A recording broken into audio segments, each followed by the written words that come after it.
going on. That's great. Let's come on, you know each other. That's great. And hopefully by the end of the evening, we'll know more people here, because that's what this is about.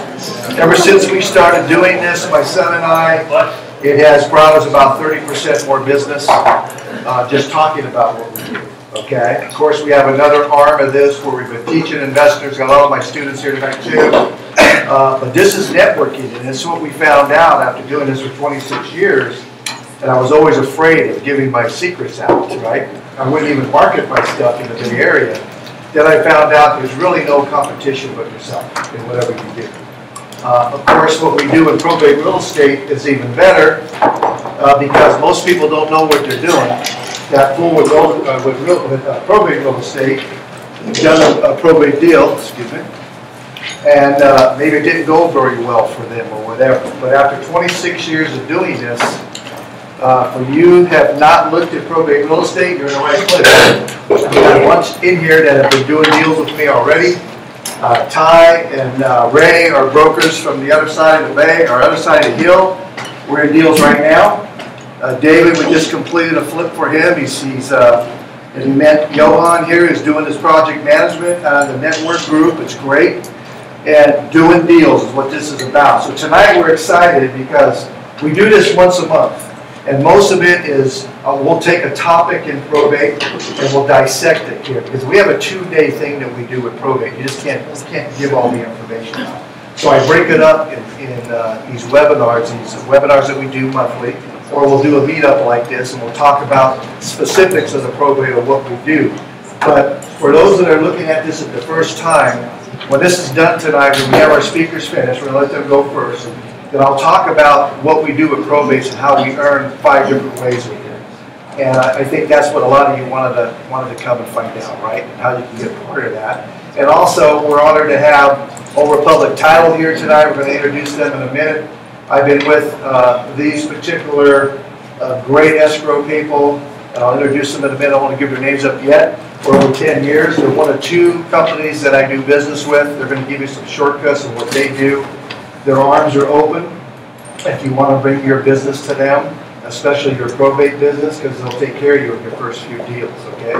And then we have FJM Mortgage Fund is here tonight. And a good friend of mine, Lewis, has done many deals for me in the probate business. We also give an option to the estate if they need money out of that estate, that we can arrange for them to pull money out, even though the probate is not done. A little bit more on that later. But one of the lenders that I use is Louis Bartis from FJM Mortgage Fund. He couldn't be here tonight, but his partner is Franco. He's going to come up and talk a little bit about what they do. And when you're in deals and you need money, the hard money industry has changed, and you can get financing for your deals very easy today. And as you get more seasoned in this and do more deals, you can actually get 80 to 100% of your project financed. So Franco, why don't you come on up for a moment, please? We'll put you on the spot here. I want to thank you for filling in for Lewis and Franco. I know these guys, they have done so many deals, and I see them everywhere, wherever I go at meetups and talk. So that's what I make note of. Who's at the meetups, who's doing business, that's who I want to know. And Lewis and I got together and we did a couple deals now. We've known each other for about a year. He financed an estate I was doing, and he got the PR, all their cash out of the deal to go buy another house cash up in the mountains. And he still had 6 months left of the probate to go. That's fantastic if you can do that, because that'll get you the deal, and you can talk to them and maybe there's some other people talking, and you can show them how they can do it. So Franco, I'll turn it over to you. Thanks, Gary. Thank you again. Yeah, I appreciate it. Thanks for having me. So we'll get the slideshow here. And so yeah, Gary mentioned Lewis. I'm an originator at FJM Capital. My name is Franco.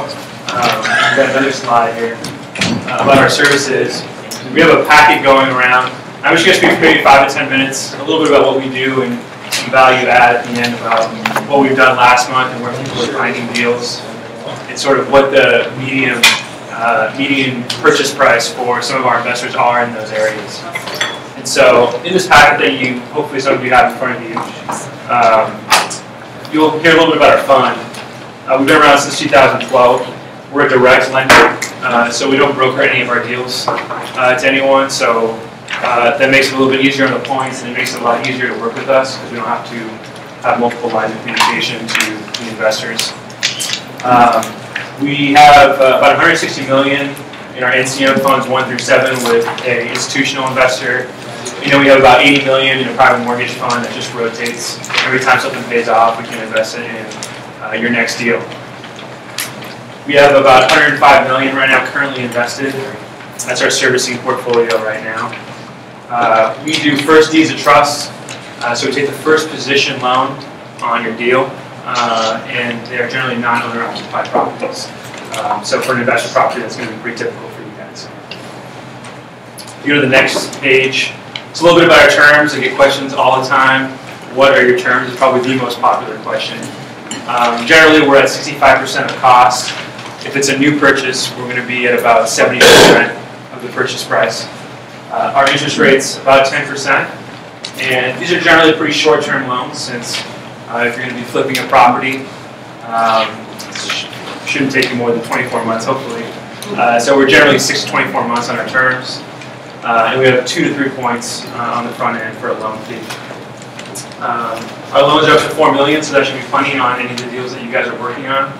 And the last thing you see on that page in your general terms is that we make the decision. So again, we're a direct lender, and if someone calls me to do a deal, and it's something we want to do, and I say, we're going to do the deal, you can be really confident we're going to do the deal, because we have full discretion over those funds.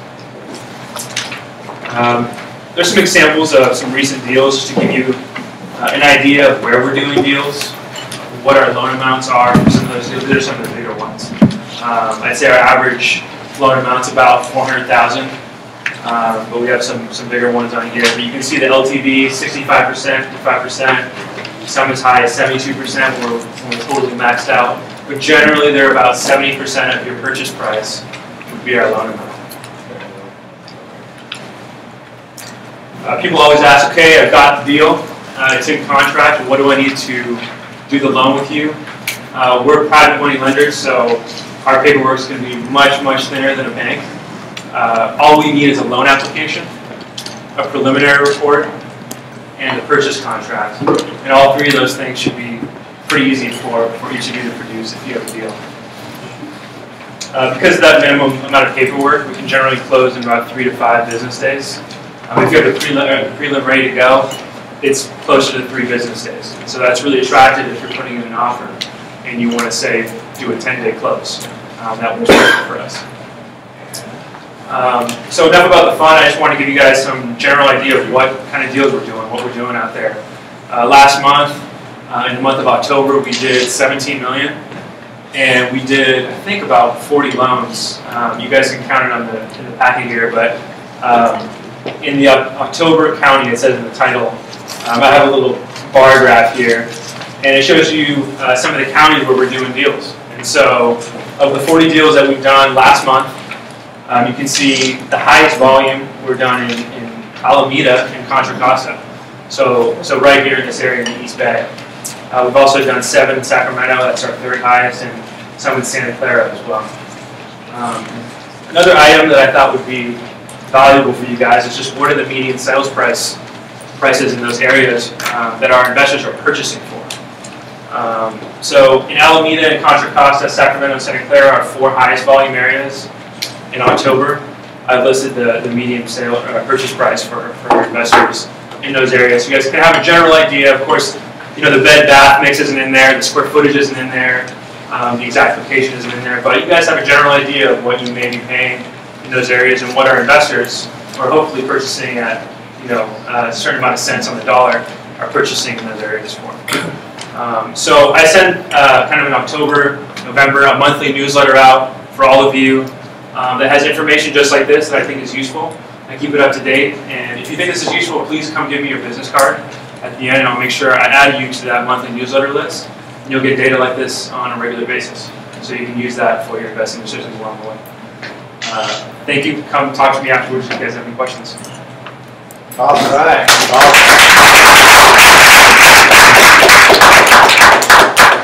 So make sure in your package that I just rudely put out in front of Franco, I forgot. I thought you needed these, but you had your own. So sorry for getting in front of you. But there is going to be a test. You can't leave unless you pass tonight, so make sure you guys are listening, okay? Got some good stuff. So, but just to add to what Franklin said, I've done hard money loans in my business for 40 years and dealt with like one family for about 15 of those years. And hard money loans can be your best friend. People get, they're a little leery of them because it might be a little bit higher interest rate and you pay a few more points than an 8-paper loan, but it's all relative because you're building in the deal your costs for those. So it doesn't make any sense. If you can't do the deal because you want an 8-paper loan and it just won't work for that property, what are you going to do? You're going to pass on the property. So these companies are so valuable for your business, and the ones that take the time to come out and meet you, you really want their information in your portfolio because they're going to make you money. And I haven't seen a hard money lender that actually bombards me with more information than I can actually use like they do once you're in their system. And everything I come back to sooner or later that, hey, that's what they were talking about. So it's great. Thank you guys. Thanks again. Say thank you to Lewis for coming out. They're also our co-sponsor tonight, so really appreciate that. We keep these meetups free for you guys, so you don't have to spend any money and come and learn something. So the sponsors like this help, defray the cost. So it's very important. But more important is the information. So make sure we get a business card from everybody up here. I'm going to give away a few things tonight that'll be valuable to you. So if you don't have a business card, write on a piece of paper, drop it in this box before we do it, okay?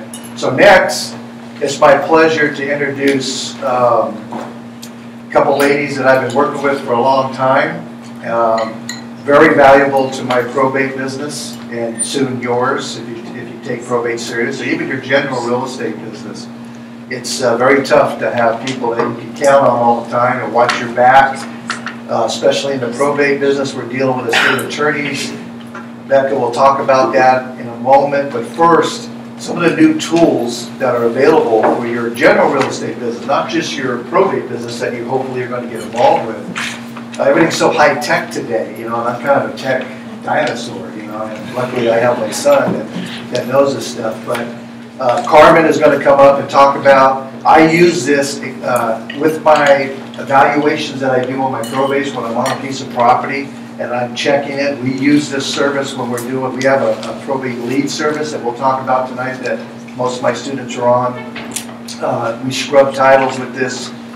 We do valuations with this that helps us, and it's a free tool, and when you do business with somebody like that provides you that information, it's very valuable. And I use it every week, so it's upgrading again now. I think, what's at the end of this month?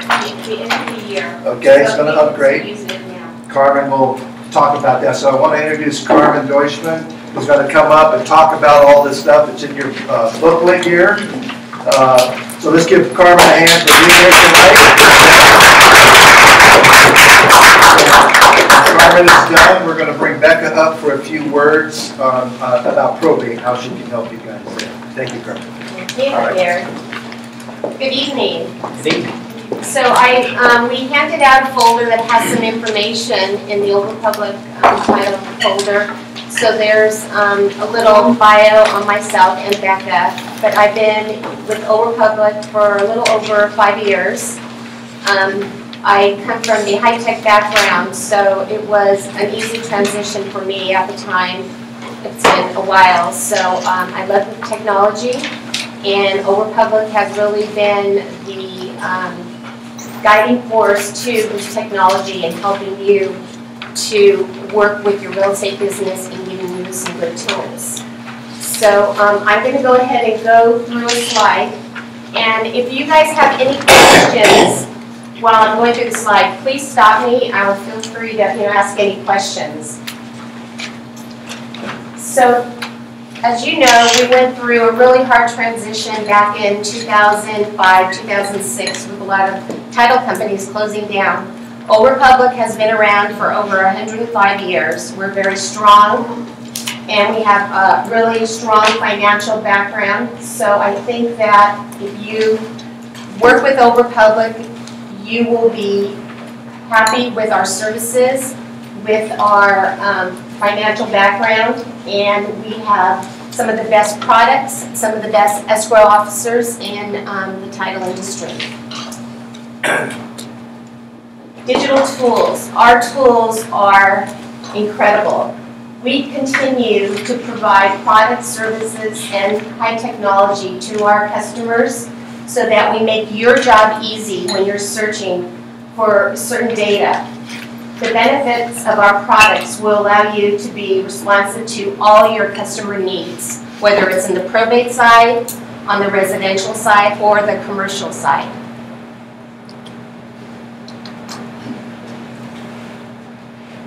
We know that you guys work not only from 8 to 5. You need access 24 hours, 7 days a week. The beauty about OverPublic is you can go on our website anytime, throughout the day, throughout the evening, to place your orders, to use our products for farming, for searching, so you have access to our products all the time. And it's really nice is that you will get an escrow number immediately once you place an order. And then you also, once the order is placed, when the escrow is started, you will also get emails throughout the timeline with all the milestones for your escrow. The benefits of using me as an account executive is I try to be real responsive, as Gary and I have worked together.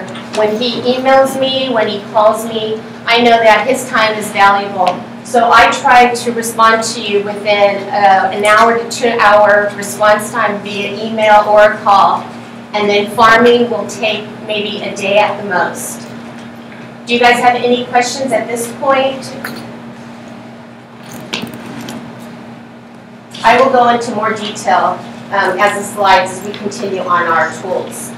So this is the new robust title profile. So this is the home page, and the only way that you'll be able to get access through our products is that you have to give me your business card. I would register you, and it starts with having access to your desktop, and then you will have access to all our apps.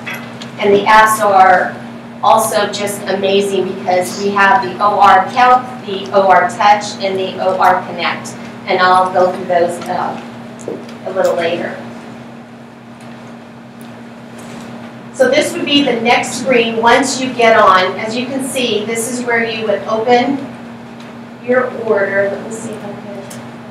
You would open your new order here, you would click on that, and then you would start putting in either on the buyer side or seller side.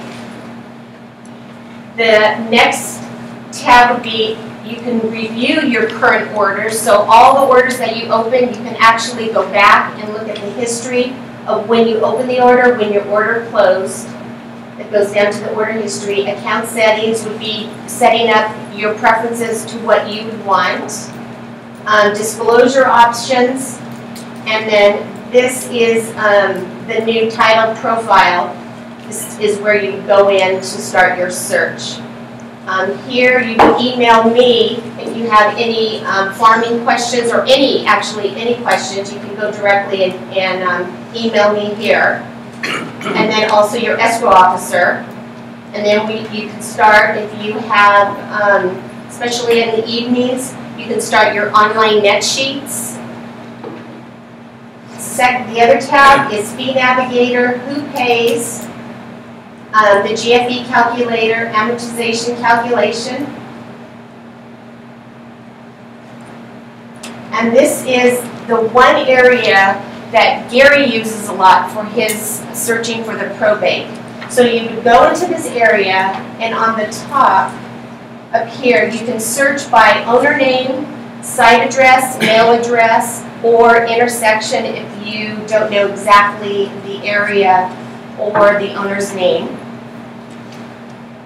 So in other words, you can have, in essence, excuse me, in essence, go down the street, go from a corner, an intersection, and then backtrack down. Yeah, and it'll give you an overhead of the, like an aerial map, and it'll show all the homes, and then you'll be able to click on that one plot map of the aerial of the home, and it'll give you the information.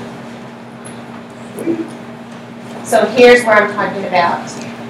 So there's two ways where you can actually pull up. So if this is a little red pin, which you can hit the reports right there, and it'll bring up all the reports, or you can go down to this area, click on it, and you'll pull up all the information.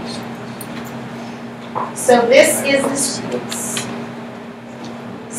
the screen that you would get.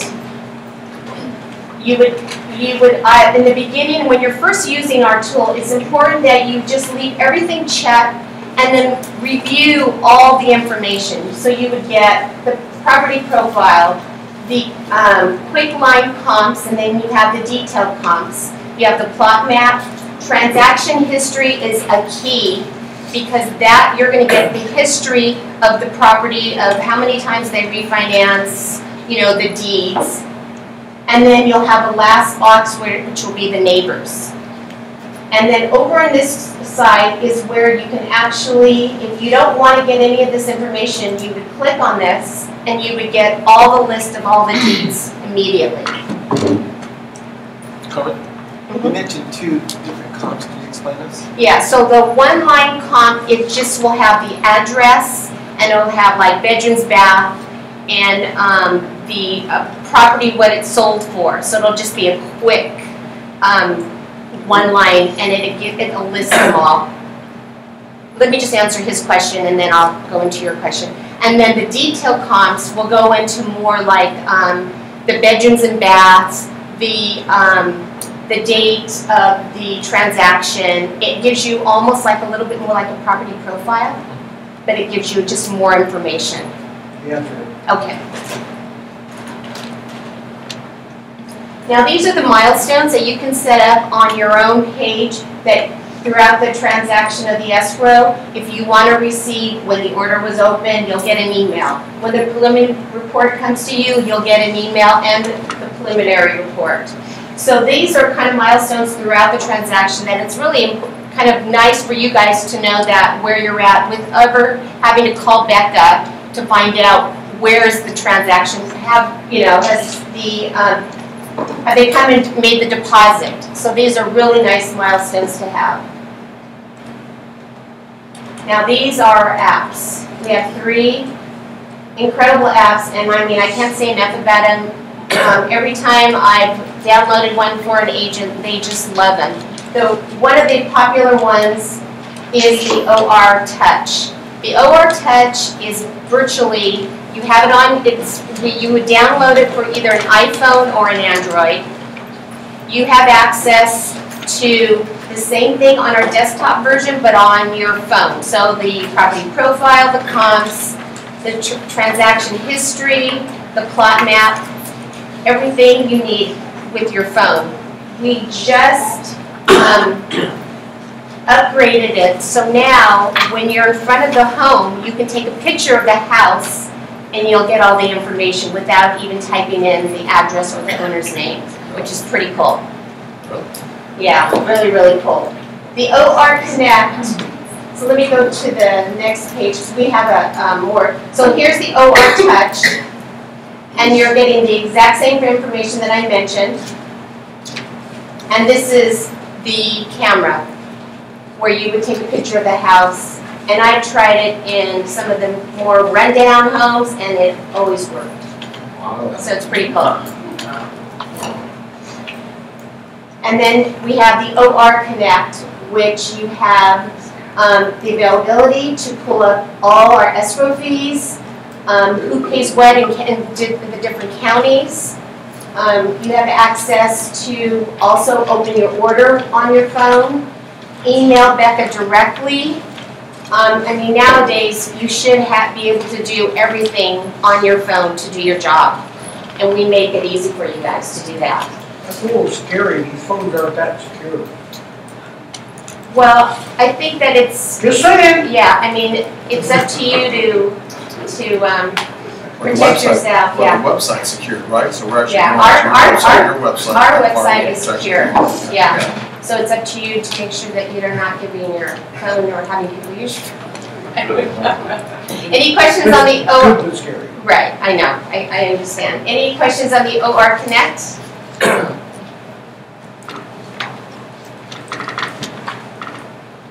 And then we have the OR Calc, which is, I mean, we have a lot of our lenders that work with us that use this to do the purchase calculator, refinance calculator, and affordability calculator, and then it also goes into the FHA, the conventional.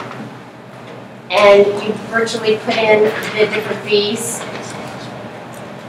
loan type, principal, taxes, and then it will go ahead and give you, give you the calculation at the end, and you can email it directly to your client or to you.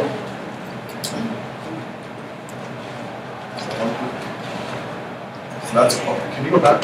Sure. So all you do is just input, if I'm reading that correctly, the sale price, interest rate, down payment.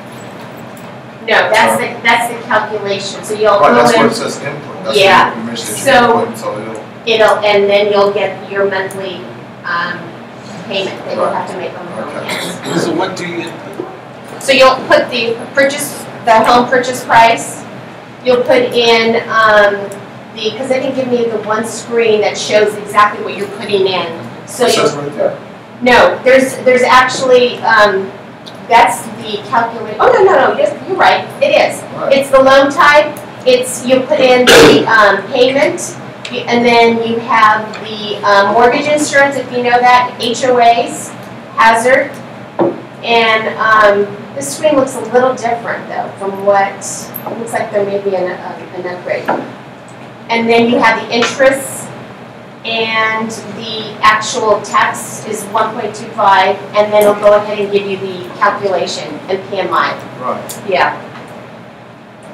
So today with a lot of our products, the only way that you can get our products is, like I said, well, I'll have to register you for the desktop version, and then really the title profile is the way to go to do your search for probates. So the way that Gary works is that he's looking at the history on the home. So he looks at who currently owns the home, and then he goes through the transaction history.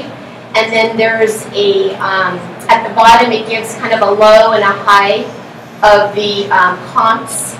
So our information is, and then from there you can access it to email it to yourself, or you can download the information, and you could utilize our resources through customer service as well. If there's something that you're not seeing through our products, please let me know. You can email me and we can do further research through our customer service. We have a quick turnaround time, so that's always important for you guys. Does anybody have any other questions? Of course. Private money, which particular aspect of the calculator would you use for private money? Because I didn't see anything specific for private money. We don't have, you mean for the OR calculator? Correct. We don't have something specific for the private money. Just plug in your, you plug in your interest rate at 10 to 12%. Yeah. So It's right there. yeah, okay. Okay. This might be partially Gary's question too. But how do those comps compare with the MLS? A lot of the realtors and investors use the MLS in our website, and they compare. We have always had better comps and more comps because we're as current as the county. And a lot of the times too, if you know of a property that may have sold in the last week or two, we won't see it yet, right? Because the county is delayed, but we can also utilize our customer service in pulling that comp. Because as long as you have the address, I can go ahead and get that information as well. So they're as good or better than MLS comps? I'd say just today's. What do you think, Gary? I just said, It's in addition. yeah. So I pull everything. I pull Zillow, which we know is usually wrong, usually high. Zillow is. But there's a reason I do this. I pull Redfin, if anybody use those, Julia, because that's what your clients and PRs are looking at. Right. So you have to understand the numbers they're looking at, so you know when you go to MLS and use this source that I use exclusively with my MLS, because it gives me, I get the detailed comps, it gives me proximity from the subject, it gives me price per square foot, a bunch of things that I like to do, because when I build in my presentation, I'm using all this. Now I know what they're thinking, what they're seeing, and I know what the real numbers are, and I explain to them that this is high. So this is an addition, it's a great tool that I do, and I'll explain a little bit more why when I talk in a minute, okay? Thanks. Okay. So now I'm going to introduce Becca Rollins. Now, do you have a question? So I'm going to have Becca come up here, and Becca is the escrow officer that helps Gary do all the probate side of the escrow services. So, Becca.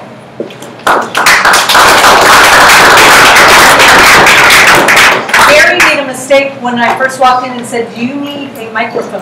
And I said, "I am Italian, I do not need a microphone." So, I'm sorry, what did you say? so Gary and I have been working together about 10 years now, I think. A little over 10, yeah. Yeah, I've been in the East Bay for 13 years. 19 years before I was with San Francisco Old Republic. And so I've been doing this a little while, but I've started at a very young age, so I'm very young. So one of the key things with the probates, I do a variety of types of transactions. Probates is one of my favorite. I do like the whole dealing with the attorneys and the clients and the realtors and getting the deals closed. But we also do commercial, do short sales, we do residential, obviously, do units. So whatever type of transaction, we probably can handle it for you because we've seen it at one point in time. But the key for us is, and for me specifically, is I want your deals to go smoothly. That is my biggest thing, is I want the deal to be smooth for my clients and for their clients. So the realtors coming into me know that I'm going to be working hard on their transactions to make sure everything goes well. One of the things Gary and I started to do that we felt, let's streamline this, let's see how we can avoid pitfalls later on, is to contact the attorney up front. So when the attorney is going to need to give us a packet of things, we need to be proactive. So Gary and I would talk ahead of time and say, well, give me the contract, Gary, give me your letter that you need to send to the attorney, and we would get our paperwork together. In that, I would put together my own package as well. So Gary knows that when we are dealing with the attorney from day one, there's a variety of things that we're going to need. There is a sheet in your folders that lists all those items, so you don't have to memorize, you don't have to write this down. But basically, if I get those things up front, we're going to have less trouble, less delays later on. And that's going to make it a smoother transaction for all of us.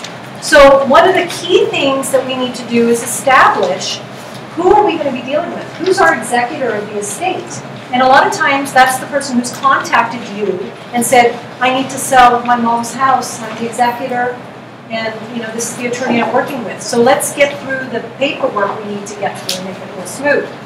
So the letters testamentary will tell us who the appointed person is. And so if it's John Smith, and John Smith lives in Missouri, we need to know that kind of information, because we know we're not dealing with somebody necessarily locally that we're going to have right here to come in and sign papers. So Gary and I will talk about those types of items ahead of time and make sure we get them. The attorney will then provide me with the letters testamentary. It has to be certified by the courts, and that is something that I actually have to record at the county. So I want to get that up front. I also need a letter from the attorney being very specific on certain items that we need to make sure are done before we can actually legally close the transaction. So there could be 14 heirs to this estate that I'm dealing with John Smith. I don't know these 14 heirs. How do I make sure that they're covered, that they're not objecting? Well, the attorney sends out a letter.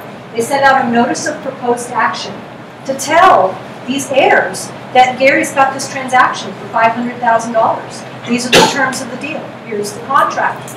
These heirs have a window of period to review this information and to either approve or object or don't say anything. They've got a 15-day window. So we talk about that all the time.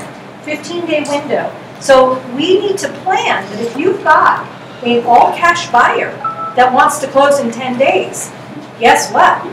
We can't do that. We would love to do that. So that's where, together, we're getting our ducks in a row to make sure that if you do have that cash buyer, we're ready to close.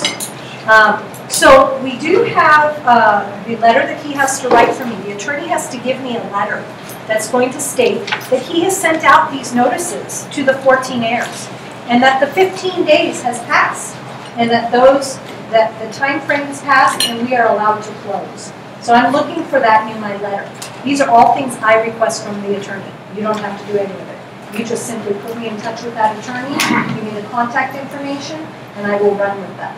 Because I'll contact the attorney, I have a letter I put together, we send that up front, saying these are the items I need addressed in the letter, and then I take care of it for you. The other thing we have to make sure of is that there's no estate taxes, because you might be dealing with a $400,000 property that's being sold, but maybe the estate's over $5 million in its entirety. There could be estate taxes that I need to pay through escrow. Very rarely, but there could be. So the attorney puts in his letter that there's nothing for me to pay through escrow, and that's something that I asked him for. So we're getting all these things in a row to make sure that I've got everything I need. So once we get all this from the attorney, we also need to make sure that we have certain other things. When we close the escrow, the client needs to have an EIN number. That is a number from the IRS. So for tax purposes, we can disclose that the sale has closed with this EIN number. Now, it's not a tough process to get, but some people choose to try and obtain it themselves. You can do that online. It's pretty simple. You can Google it, and it gives you several sites to do. I would go to the IRS website. I would not use one of these other ones because for security purposes. Or in some cases, the attorney will actually help you with that. So they'll help your client.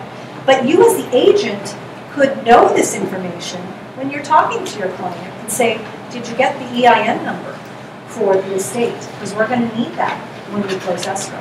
That's going to look like you know what we need to get. Or I can contact them. I have no problem going over this with your client. I'm willing to talk to your client as much or as little as you want me to. I just don't step on your toes. So, yes. Is it okay to ask a question? Absolutely.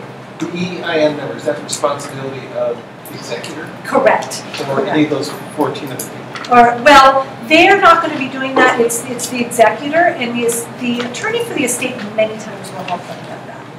Many times. So, again, if you want me to talk to your client about explaining what they need to do, I'm happy to do that. Sometimes the attorney's already done that. Okay, so the EIN number is not of the deceased, it is a separate one for the estate. Correct. You cannot, once somebody passes, you cannot use the social. The social passes with the person.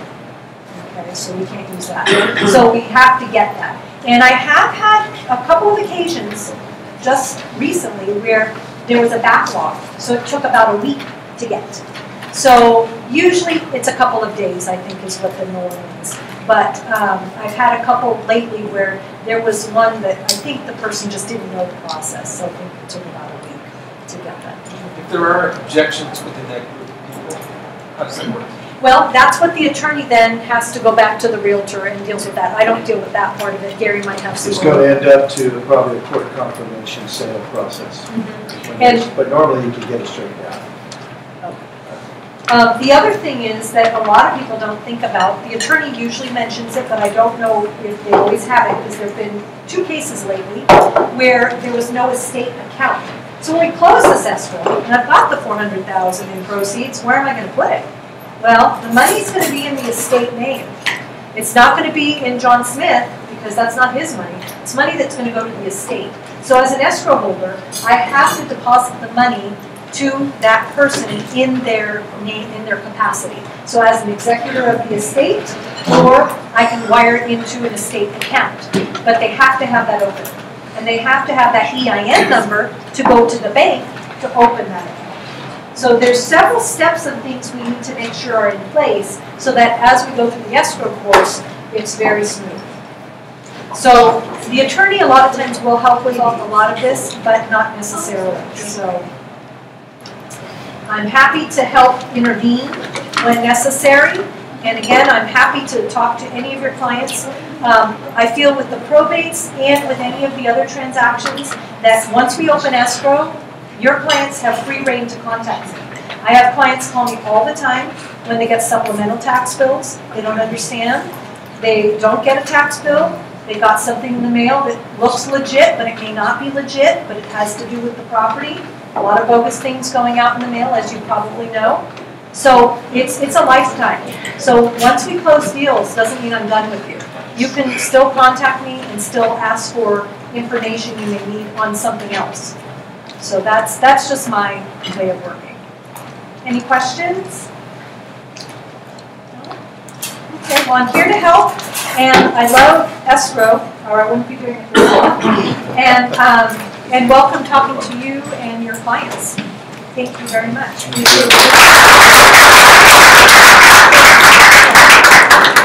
Okay, so we agree that's some helpful information there, guys. Oh, yeah. All right, now what I want to add to that is Becca does most of this behind the scenes. We don't bother ourselves with this stuff, knowing that she's taking care of it. We're out doing deals, putting deals together.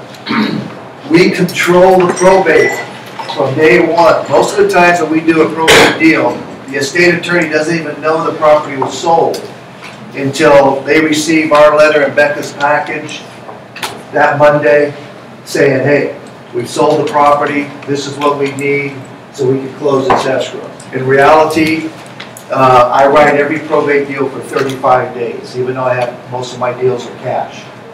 Because we have the NOPA to get through, which is 20 days.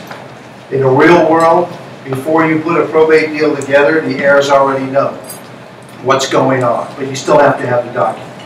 Your title company will ask, that's one of the three that Becca mentioned. If you're dealing with title companies that's asking for more, get a new title company. You'll see Becca. Because that's just overlay that they're doing in their own house. Okay, but what we do is all you need to close, and although it seems like it's a lot, it's really not. The letters of testamentary is the signing authority that the PR, the executor, if there's a will, or the administrator without a will, has the right to sign a grant deed that their name is not on. Does that make sense? When you're the executor or administrator, and John Smith, your uncle, died, and you're that administrator, you're not on title, how do you sign the grant deed over to the new buyer?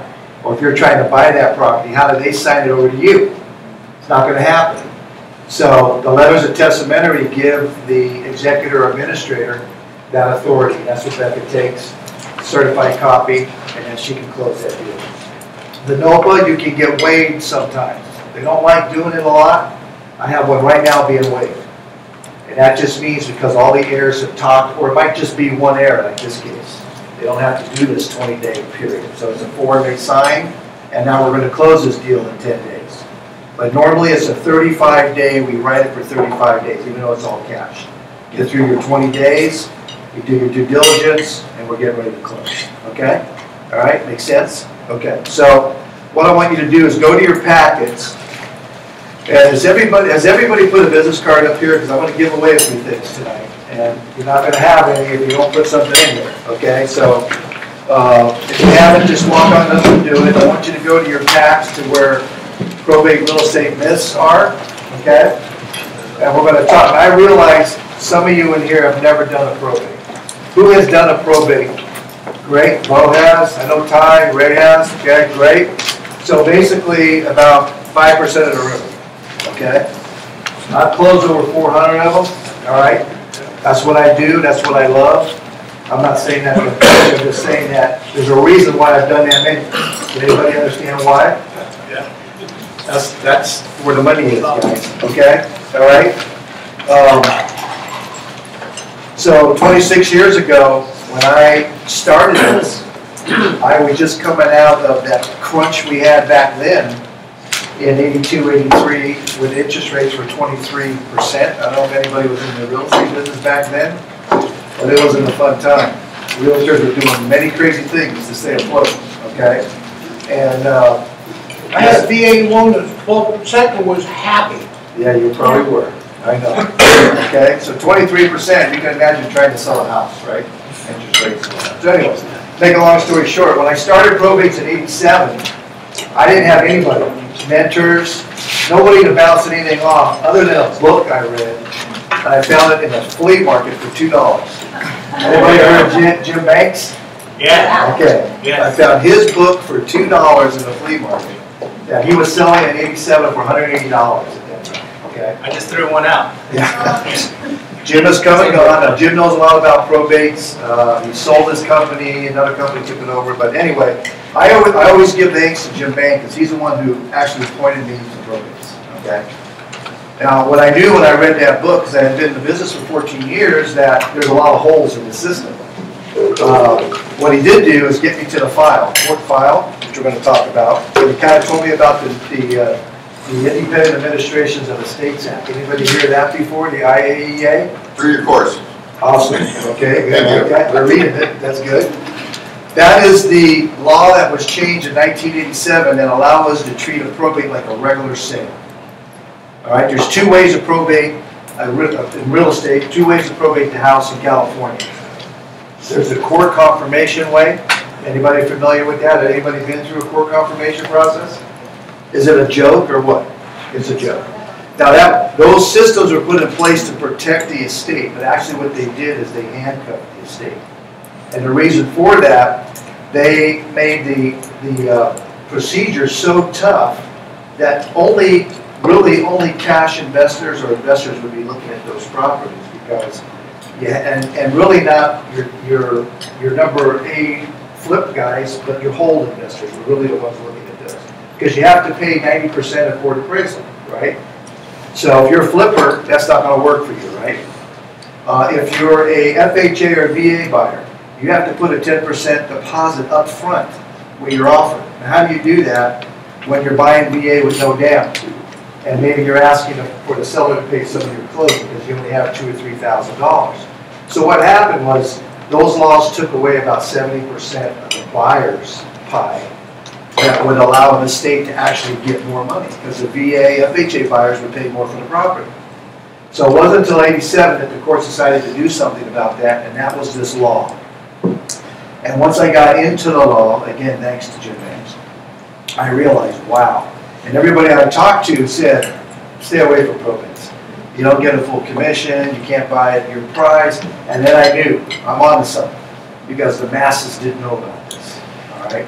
So I jumped into it, but it took me 2 years to do our first deal. I don't know if you did that at Scrum, up higher back in '87. Might have been Sue. I rotate between Becca and Sue. They're both great. Becca gets the lion's share. But it took me 2 years to do that deal. And all the time, the first question I ask my students when they come through, and they're getting a little bit antsy because they haven't done a deal in 30 days, I ask them, well, I said, it took me 2 years to do my first deal. And the first thing I tell them is, stay in the business, stay with this niche until you close your first probate. Close one. And then make a decision if it's for you. That's why my niche is like any other niche. We were talking about this tonight. Most people say 90% of the people don't do it, can't do it. And they go do something else. 10% will. It's probably more like 5% actually get this. And I have students all over the country, and those numbers have worked. I call every year and talk to as many of my students as I can how things are going. The majority of them put it up in the mothballs in the closet. And they're off to the next infomercial they see or whatever. Okay. So Shiny star. Pardon me? Shiny star. Okay. I tell them, I get all that, so I'm not even going to answer. 26 years I've been doing this, so there's got to be a reason, right? That's all I do now. And right now, actually, I represent one client, okay, that's given me a ton of money and says, I want you to spend this money for me 2 to 3 times a year. And everything else I have, I farm out to the rest of my people that are working with me. Okay? And that is the best of all worlds, because from '87 to 2000, I bought and sold. That's all I did, like a lot of you investors in here. I wasn't acting as an agent. I moved out of the office. I was with Century 21 then, Castro Valley, Great Western. I left them. I went home, moved into my home office. I was in a Hawaii shirt and short pants for 13 years. That's all I did. I loved it. And I got to travel the country with my son and my daughter and played high-level sports and coach. And that's the reason I got into probate, because I wanted more time. I was working 70 hours a week.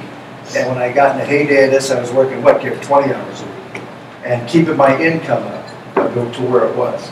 So I realized some of you have never heard of a probate before, and this is not the night we're going to explain everything about probate, but I'm going to give you some things to think about, okay?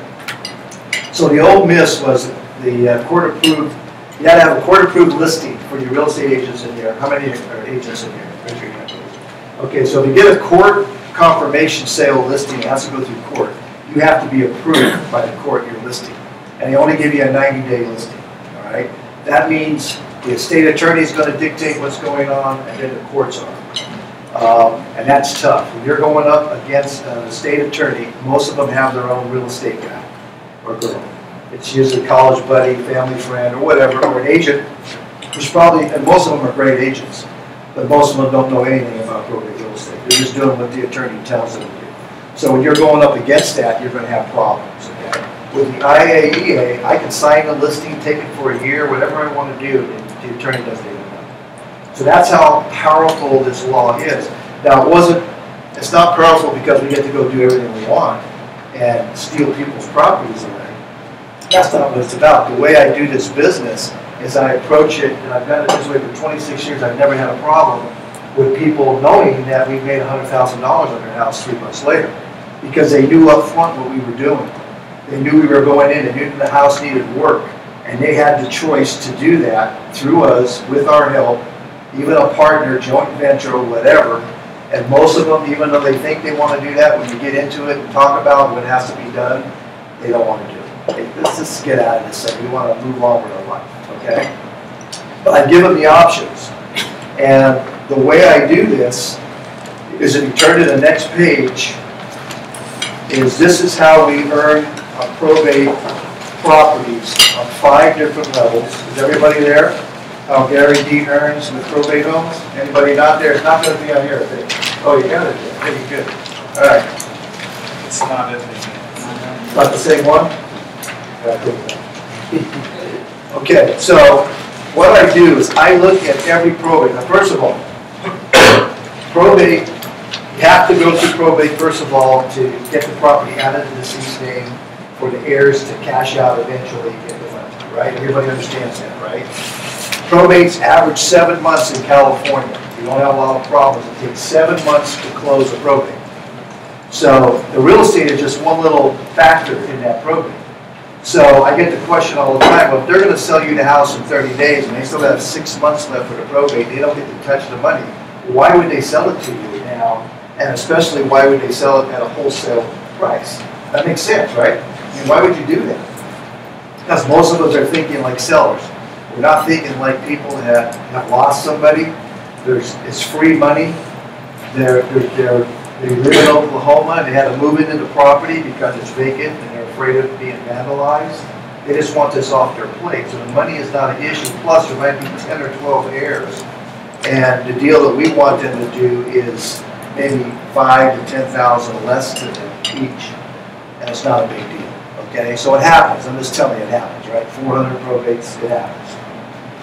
So the first thing we do when we look at a probate is we want to know if they want to sell it, what do they want to do with it? And do you want to know all your options, Mr. PR?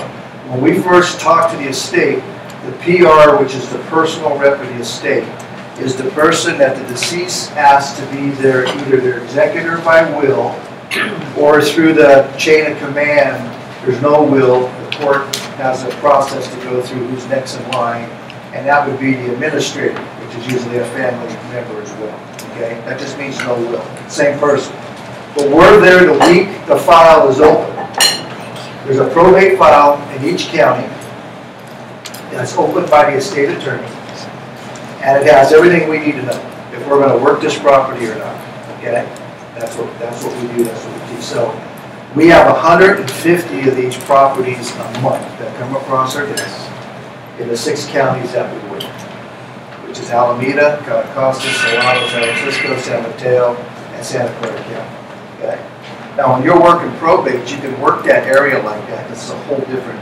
You're not farming from Castro Valley office, Castro Valley homes, or Oakland or San Francisco. You're working the whole Bay Area the way we do it. And when we meet up with these people, those that want to meet, initially with a phone call or a letter that goes out to them, and they have some interest we're going to sit down with them and see what they want to do. My first focus is you want to sell it all cash. We'll show you how to get it out of court, close it, get this probate closed sooner than later, still average 7 months. And if they don't like that, I now know that this is not a wholesale deal. So I'm not going that route anymore. And now I put my agent hat on. And I say, okay, what do you guys want to do? And I find that magic number. And that's going to tell me if I can put a landlord type buyer into the property at 85 cents to 90 cents on the dollar.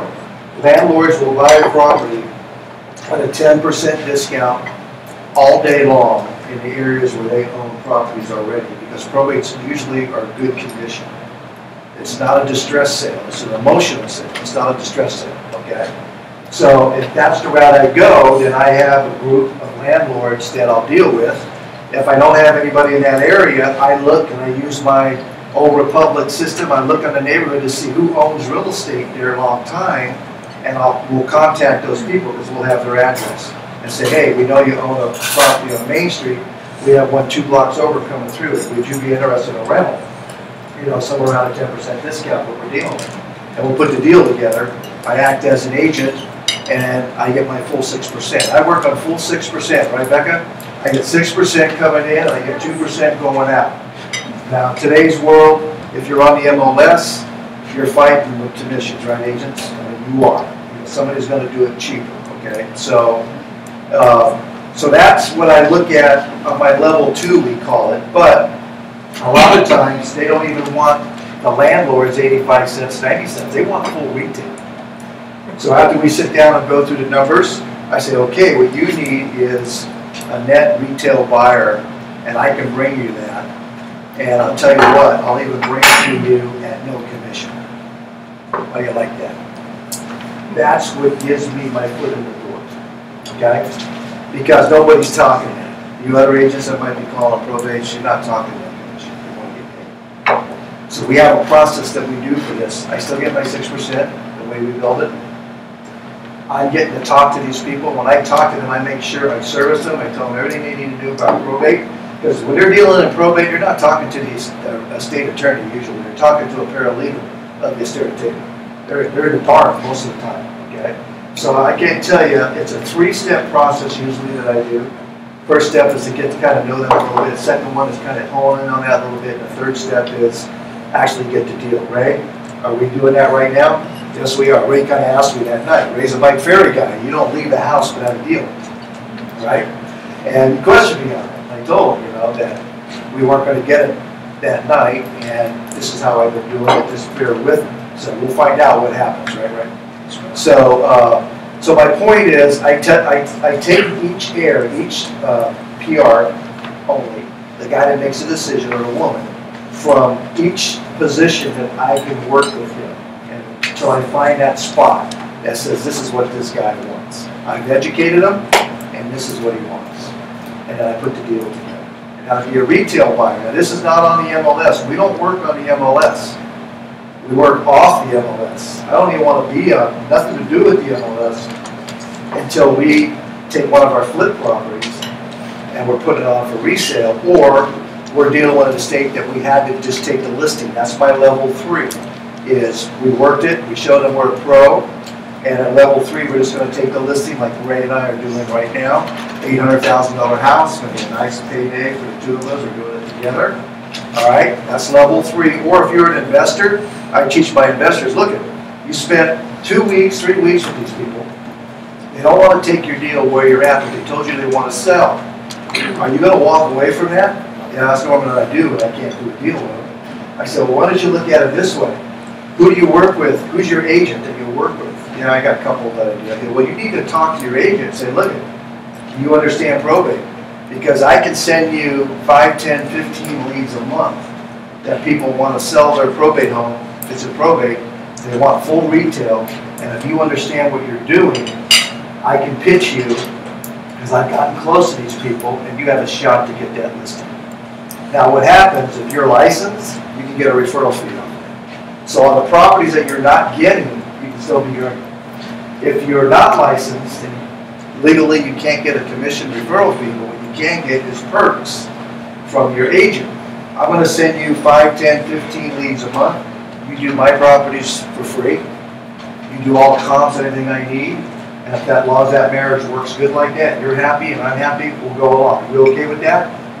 What are the agents are gonna say? What would you agents say if you had a chance for 5, 10, 15 leads a month? Anybody say no to that? I mean, it's okay. I mean, this is America, right? You wouldn't do it? I said it depends on how good the leads I are. would just put it on. No, I would do it. The point is you would, until it proves to you that they're no good or whatever. Okay, I'm telling you, these leads, the way we do it, they take them right to the point where we know if we wrote that price, we have to deal if that price doesn't work for us, okay? So that's what we explain to our investors who are with us. Don't leave money on the table. Get yourself a network, and then you'll get free services out of that if you're not licensed, okay? The fourth way we do this is the court overbids, and this is where some of you might have heard or understand probate real estate.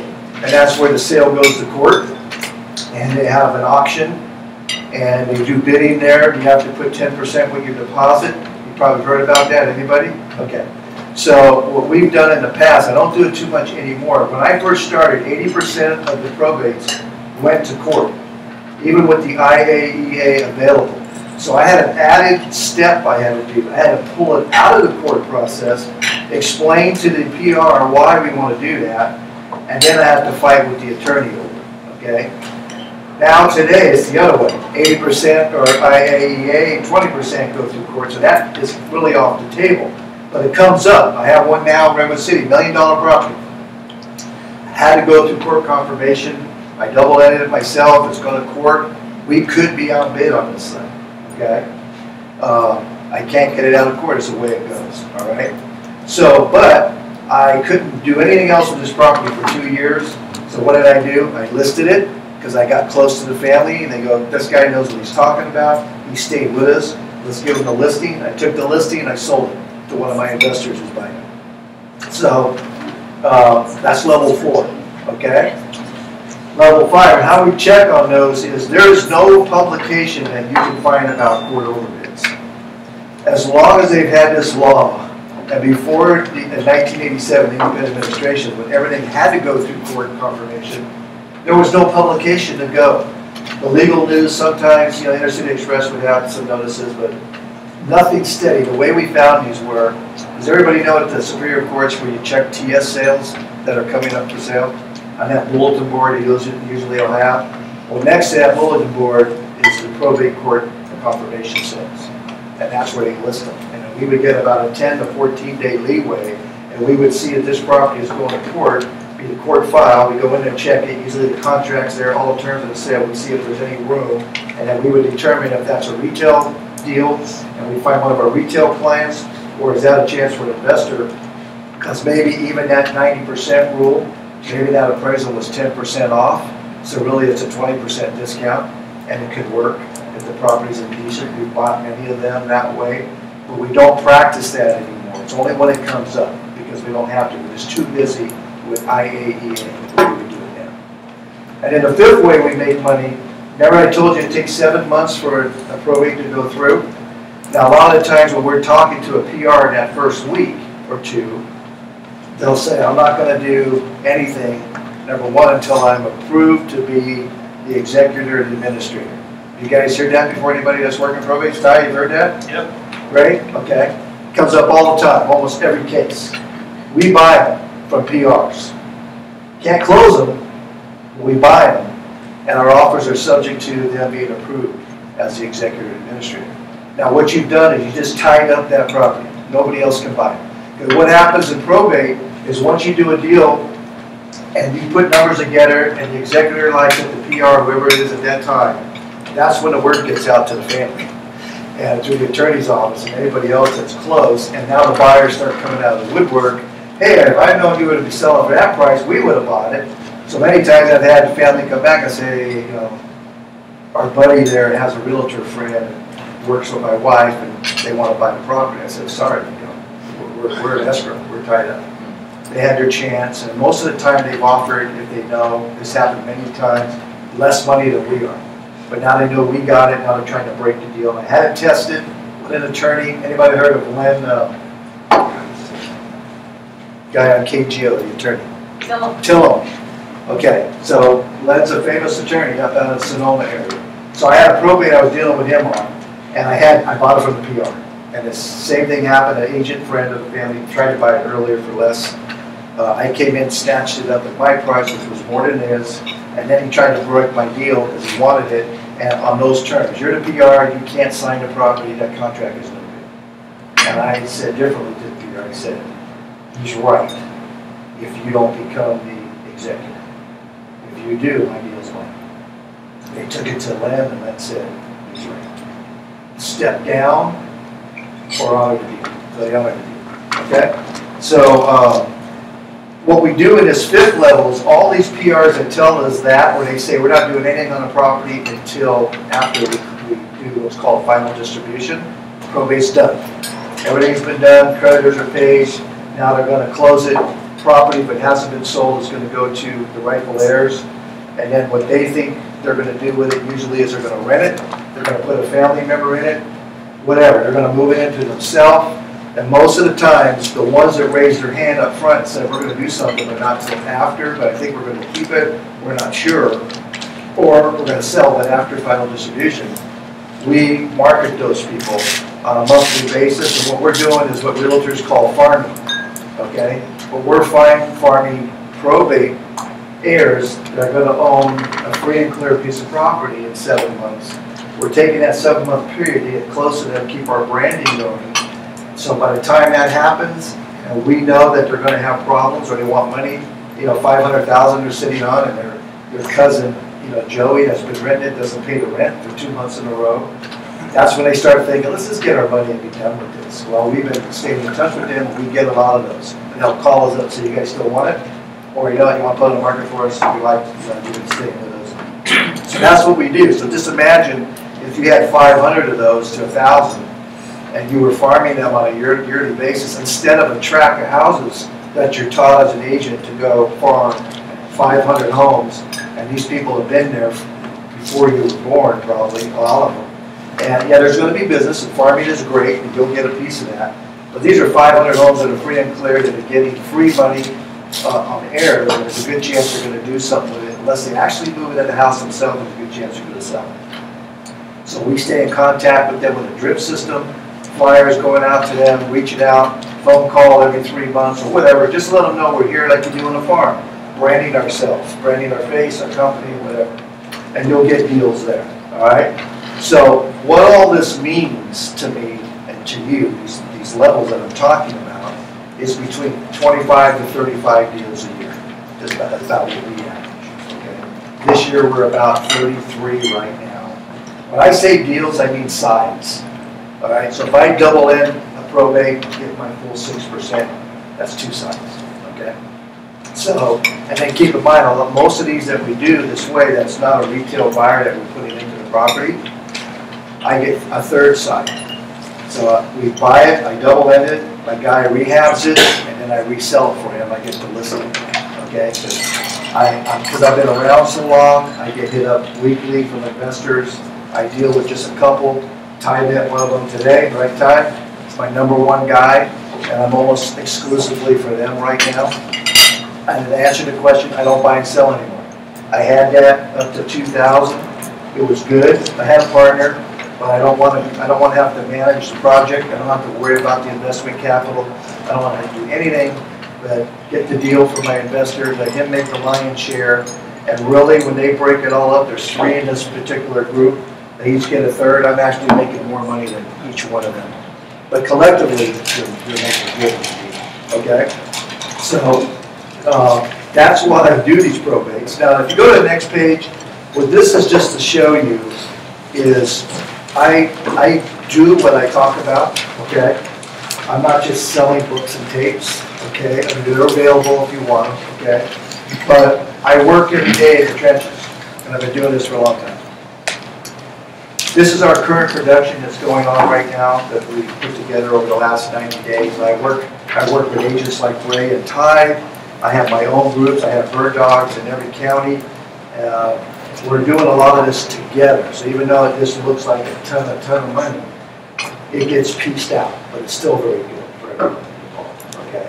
So this is just to let you know what's going on out there right now, that there's so much business on the table, and the competition is basically not there. Because I have programs where if you're going up against me to buy a property, I'm going to tell them, all right, you're selling it, you got 7 offers on the table, okay. They're all wholesale deals, yeah, they're all invested, okay, I'll tell you what, I'll give you 5,000 more than your best wholesale offer. All right, and that usually gets me in there to the end. And they have to show me the contract, and then we still have our due diligence, right? Did we do that time? Yep. Okay, did we close? Absolutely. Was it sweet for both everybody, including Dave? Yes. Win, win, win. Okay, so that's the way we do this. And now this network, it kind of took off on its own. I didn't structure this 26 years ago to go this way. But now that the network groups, and ever since we've been doing the meetups, I'm speaking a lot more than I ever used to. Before, all of my speaking and seminars were only for my diamond farming students. Now I'm doing a lot more. I'm at the Real Estate Summit. Anybody going there this weekend? San Francisco State? Bo, you go? Good. I'll be there 9 o'clock, 9:15 on the panel Sunday morning. I did the video for it. Awesome. I'll see you guys there. So I'm doing a lot of that for a reason, because I found out my business gone up 30% ever since I started this, and I'm not out there doing everything myself like I did for most of this time. Okay? So you give up a little bit, you give up a piece, but you're doing more, which really is sweet. And a lot of the guys are starting to work with me right now, starting to see how that works. We're all getting a little piece of the deal, right? We just do another one today, right? It's going to close in 10 days. Nice payday for both of us. And a lot of times when you do this the way we do it, you're on a referral end. Right, Todd? No. There's no file for you to do. There's no escrow for you to do. You're just in the deal. Sorry, Becca. There's no escrow on your side either. When I'm on the referral side, I just get a referral fee. And it's big. It's usually half the commission. So that's the way we do. We think outside the box than most realtors do. And there's nothing wrong with what most realtors do. I did that for many years before I went into this niche. But this is kind of just mushroom on its own now. So this got me through the tough times that we had in 07, 08, 09, when the market was crazy. Probate is not affected by whatever that, whatever is happening out there with economics and the world. Because people are still passing, and they have to get rid of their properties, usually. And there's always a buyer for something. No matter what the market conditions are, at the right price, there's a buyer. And when it's free money, they're going to sell. So that kept me afloat, because I was doing REOs like everybody else during that time, and when that blew up, I kept my probates going. So a lot of guys were hurt because they went from 20 deals to 1 deal because the probates went away. So anyway, so that's what we do. Now the last I want to show you is what we do with a probate lead, how I put this together, okay? So is everybody at the probate tracking sheet? And first, before I get there, is there any questions on what I just said? Remember the test, okay?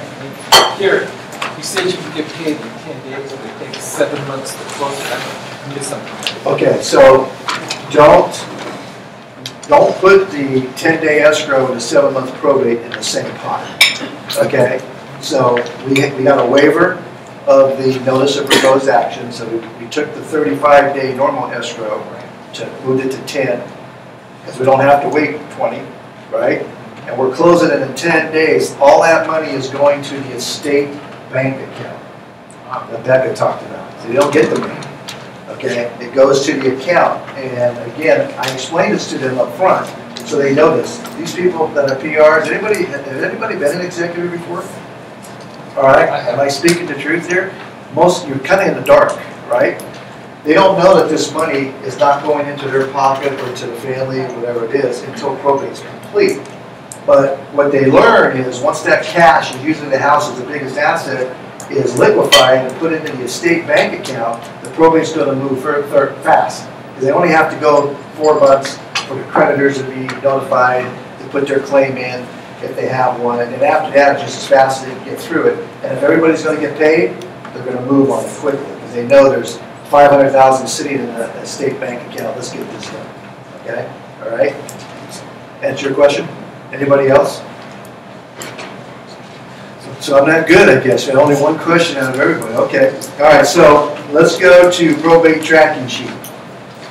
This is a sheet that I get, the cost, this is exactly the sheet, and this was one of them I took from August, that gives me all of the information. I'm going to show you in a minute where this information comes from. But if you can see, I kind of circled the key points, okay? Anybody not there? You guys are there? All right, so you see in the top right corner, Bo, you there? Yeah, I'm looking at this. Okay. You want one? I got an extra. I got one. Okay. You just want to open it. Okay. Contact information on the top, that's our executor, PR administrator, whoever they are at the time. And you see there we have not only their name, their address, but their phone number and who they are in relationship to the estate. That's the daughter in this case. So when we're calling up that person, we know we're talking to the daughter. And if it was a spouse, we have a little bit different conversation, or we may not even go to the spouse because it's still, you know, it's still probably smart and right then. Okay, you got to be a little compassionate. In my earlier days, I was just business, and I got some rude call back and letters from people that I guess I really offended. And you'll hear this when you work probate, that they'll call you an ambulance chaser or whatever. Okay, that's usually people that they're not educated to what you do, and they don't understand that what you're doing is actually because we're giving the estate options. We're not just going there trying to buy it at 70 cents on the dollar. If that's workable, we're going to do it. But if not, we're going to do what's best for them. And that way we're educated, okay? So all we're doing is saying that somebody's going to end up selling this house for them or buying it from them. And that's going to be us.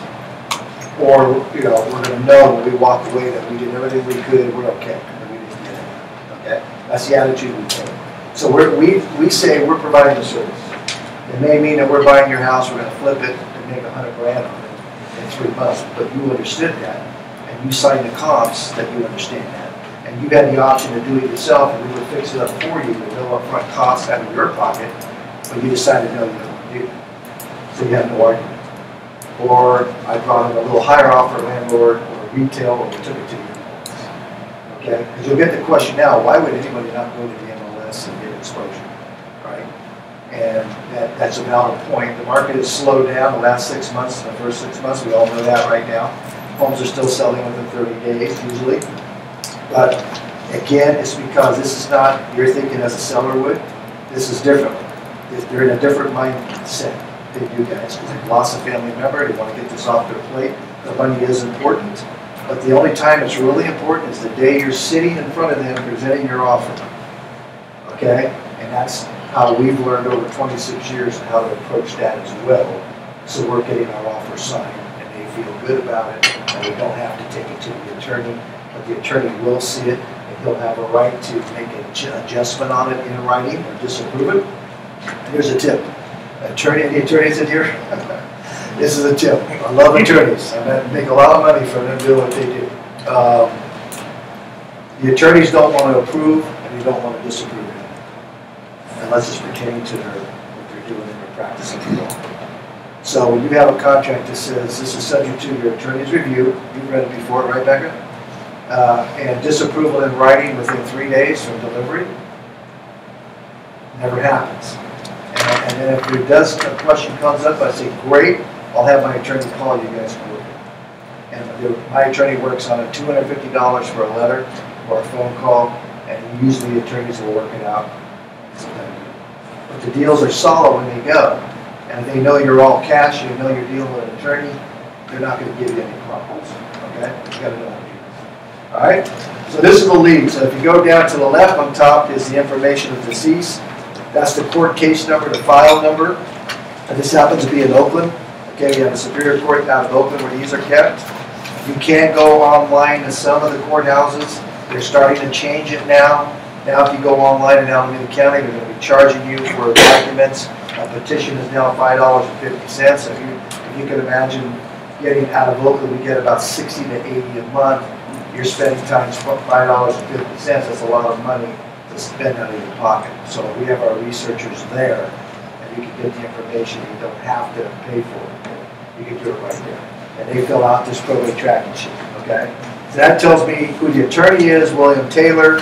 Sometimes we don't care about their street address, but we like to get their email if we have it.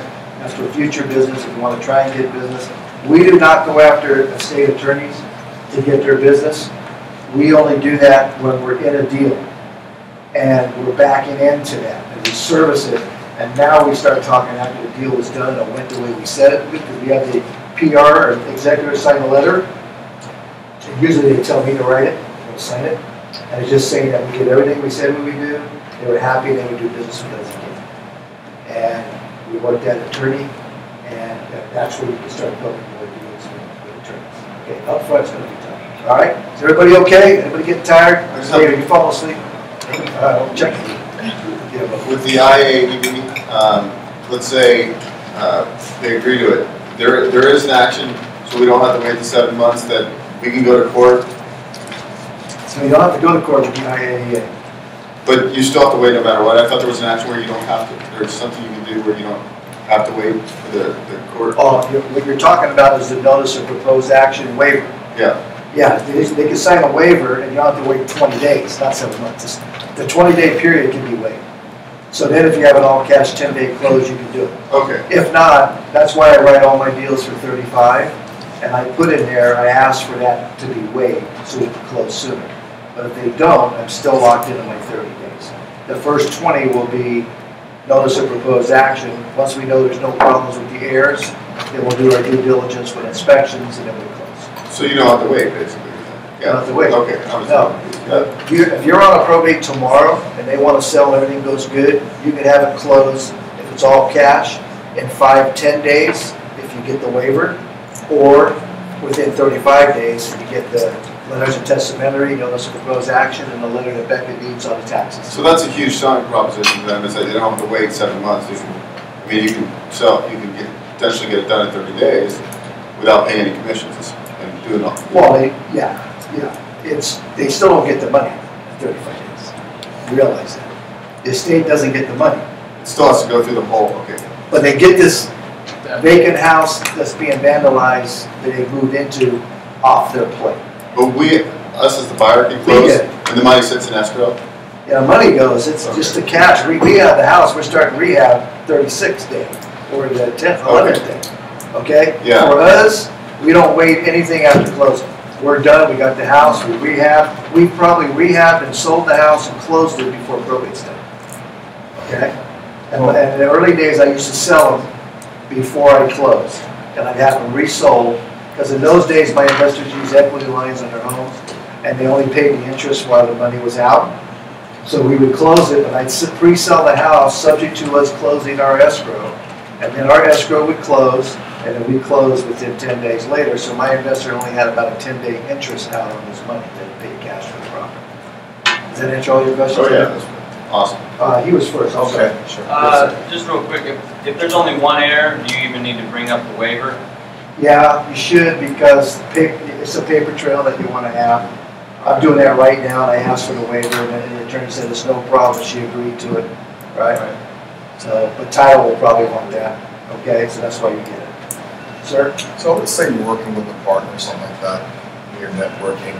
Now, does that partner get like a referral fee plus he gets some points on the back end or something? The way I work it with my bird dogs is when they bring me a property, if they're not licensed, they're going to receive a 25% of the list side. If I double-end it to my investor, they're only participating on the list side. Okay, and they got to be licensed to get that. All right. If it's an agent, like I work with Ty, I work with Ray, and a few others in here, we're probably going to work that deal together. If they're calling me, it's in the early days, and they're still learning the whole process, so we're doing deals together.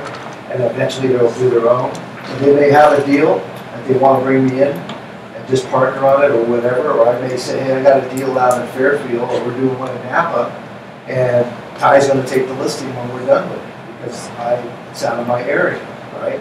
So that's what the network is. All right, so you get a set fee as a bird dog. Okay. As an agent, it depends on the degree of your input into it. Yes, sir. I just want to clarify that under the IAEA law, you don't have to get court confirmation. Correct. Okay. Did you have a question at the time? On the pro per, and I know maybe talk a little bit about your attorney, and I think that'll tie in well. have you experienced with people that are doing the pro per, doing their own legal work, people that are adamant, no, we're going to do it pro per all the way? Are you finding that they're able to navigate all the way through the NOVA, and even though they have full authority? Most of them, no, but eventually. But they may stretch out a deal 6 months to a year that could have happened, and maybe the market changed and they actually lost money. This has happened. Where the tie speaking is my attorney that works with my group is actually out of San Diego, but he works with my group up here when we have deals through paralegals. And he will do, what a pro per means is that the estate is not having an attorney represent them to do the probate, they're doing it themselves. And the reason that they want to save all the statutory fees. There's fees like 4% of the first 1,000, 3% of the next 100,000, 100,000. It goes on up. It's expensive, okay? We're doing one in Oakland right now, $550 sale, it's the attorney's fees $14,000. So sometimes there's no equity. If this is a short sale, that's a whole other thing. But they don't want to pay the attorney for whatever reason. Or there's upfront money that they have to pay if they're doing it themselves. That's when it gets a rude awakening. So my attorney does this for pro per. I can go in there and say, look, I can tell you by experience you have nothing but trouble with this. You probably already had some dates that went to court and they postponed it because your things weren't right. Yeah, that's true. They do that. My guy will do it for you. It's $453 a month. That's all you got to pay. And many times my investor, if I'm selling it, will pay that money. I'll have to pay that money. And we get it smooth. My guy does it through the paralegal. We get it done. Got a deal. Okay?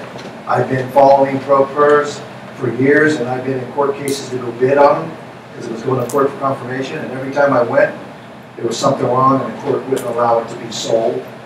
Okay, put on the calendar. Come back in 6 weeks. Eventually, somebody gets to them, and they get it done.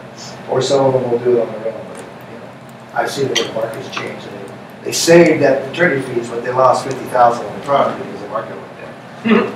Well, one more question. And when you go, as far as the overbid process, let's just say you're following a property and you put an offer in it because it was on the MLS, and somebody bids higher and gets it into contract, then you check it out, and the overbid is on a certain day, so you go to the overbid because you think maybe you can add square footage and there's upside there, and maybe other people haven't seen that.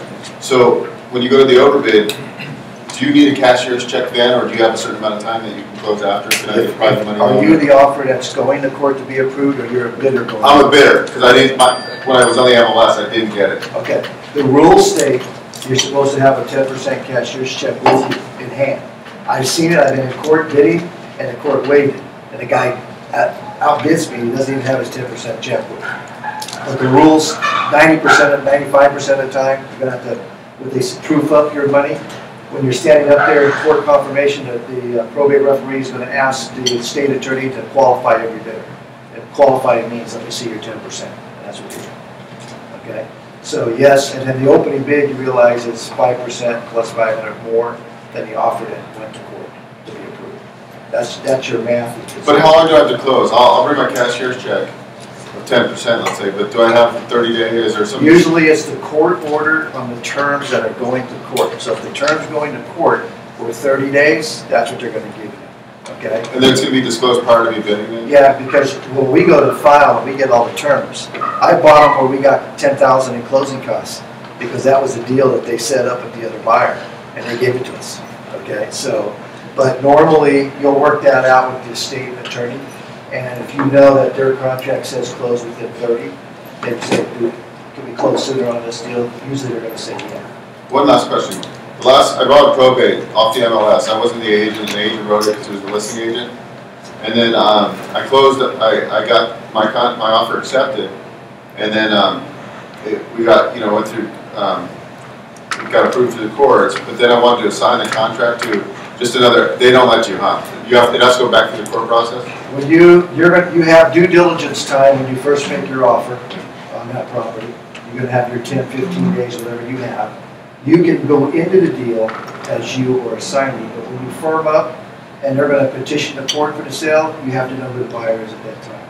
So what we do is we'll put us or assignee And then 15 days later, when we remove our contingencies, it'll be this trust or that buyer LLC or whatever, because we now, during the 15 days, maybe the buyer I brought in there, now we have inspections decided I don't want it. So we assign it to another investor. We bring back our contingency, same terms. We tell, hey, Joe Blow is buying the same terms. Did we just go through this on Soto Road? And we had different terms, and I actually didn't put a 90 on it. And I was worried about the estate saying, we don't know. What do you mean you're giving it to another investor? Because they had people behind me trying to buy it for more money. So, answer your question, during your due diligence, you can do that. Gotcha, thank you. Okay, if the attorney says no up front, you just tell him, I work with 2 or 3 investors, I'm not sure which one I'm putting it to. Once we get our own inspections that the estate will get a copy of, then we'll know who. When we remove the contingencies, we'll have our firm, and you can petition the court. Is the original offer information public information? Yes. And if it's public, where is it? It's in the court file, so you have to know how to get to it. And it's all based on the, see up here in your probate tracking sheet, the file number, where it said RP, upper left corner, that's the court case file number. So if you went to the Alameda Superior Court, you could go to the computer and go to the section and pull up that by that court case number, and everything is there. In the old days, it used to be files, they handled the file, and in there, on a court confirmation sale, there'll be the contract, all the terms, counters, you see everything there is, who the agents are, if any. And we've bought them before from families selling to neighbors, no agents involved, and the price was pretty good, and we show up to bid on it, and they didn't know what they were doing, and, you know, they lost the property. So, but again, today, we're not there that much in the court But you system. can walk in with your offer without it being public information, right? Yeah. In fact, there's a way we teach this and do this, that we don't want people to know we're coming in with our offer. Because then what happens if there's another offer that's going to court, and everybody knows that you're on it, especially a guy that's a little high profile in probates, Gary's coming in possibly with an offer, they're going to prepare for an overbid. And we don't want them to do that. So I'll have somebody else with me call up, ask questions, and then end up with, well, I want to offer less than that number. Well, you can't. It's court confirmed. It has to be an opening bid. Well, it needs too much work. I'm not interested. Thank you. Well, we already went through the property. We checked it. We know what we're doing. We show up a bid. Okay? Again, 1 out of 100 properties now, you might be going to court. Okay? So that's not where to put focus here. But when it comes up, like this Redwood City deal, and there's a huge fees involved, a huge upside for the investor, then you got to know what you're doing. Okay? All right. So if you go down on the form a little bit more, see where it says will information? Okay, well, first of all, back up there to subject property. So Groom Drive, everybody see that in Richmond? That is a subject property that the petition is telling me, I'm going to go to the petition next, I'll get you guys out of here.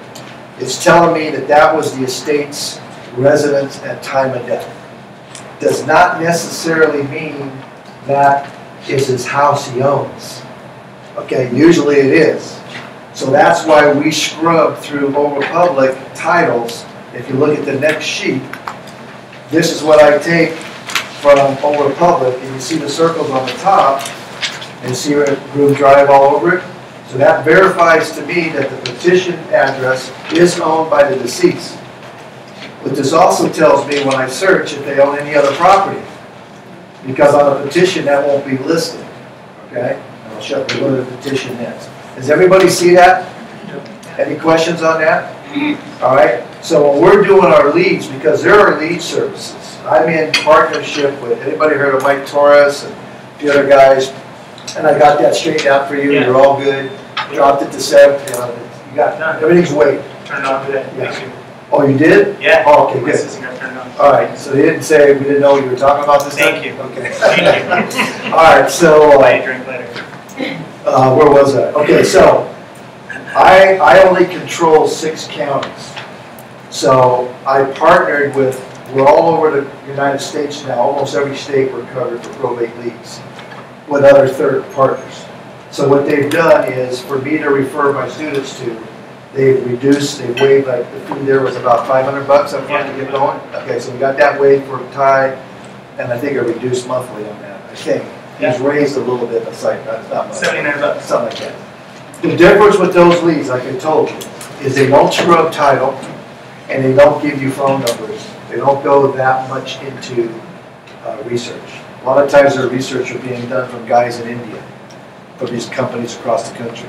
And they're going to the courthouses that will let you go online. You're only getting certain things.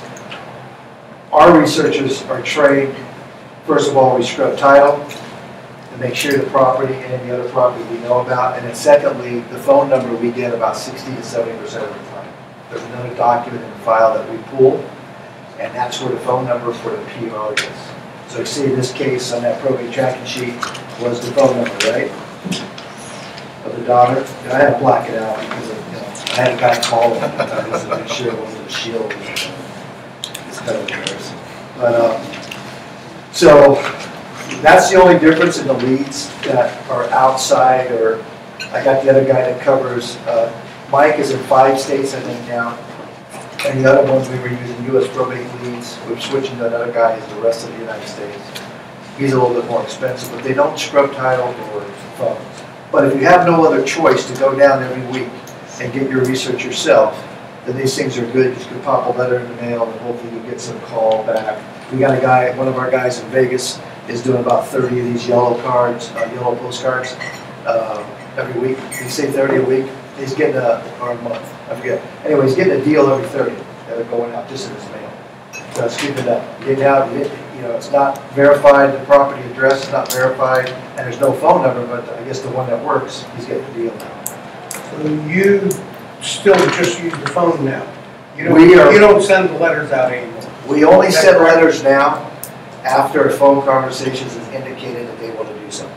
In the old days, everybody got a letter. And it was shotgun, but keep in mind, I was probably the only guy in the Bay Area doing it. So, but I started out working in Castro Valley, San Lorenzo, Hayward, and San Diego, just those 4. And that kept me busy. And then I opened up to Alameda County. And that was shotgun approach, no phone calling. There wasn't this particular form they use now, which is called duties and liabilities. That's the form in the file that'll have the phone number most of the time. Now, then we went to Alameda County, and now we're 6 counties, soon to be 7.